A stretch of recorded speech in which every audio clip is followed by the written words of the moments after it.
hindi ko alam kung Pinoy Pinoy lang yun or Hmm, parang mm. it's a universal thing. Yan, of course, upbringing sa childhood, talagang magiging factor yun. At saka isa din sa parang nakikita ko na parang nakakatawa na na na reason siguro is yung language yung language din. Kasi especially 'pag Interesting. masyadong malakas yung emotion tsaka deep yung emotion, tapos kailangan mo i-open up sa asawa mo na in English. Hindi naman yun parang natural sa atin. So, may kahirapan din siya ng konti kasi kapag kapag inalis mo yung layer ng language na yan, makikita mo din iba iba kasi pag-express in the mother tongue, 'di ba?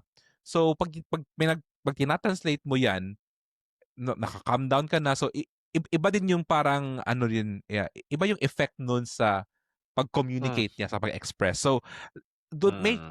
may konting hirap din dun sa Yan. sa aspect na yun. Hindi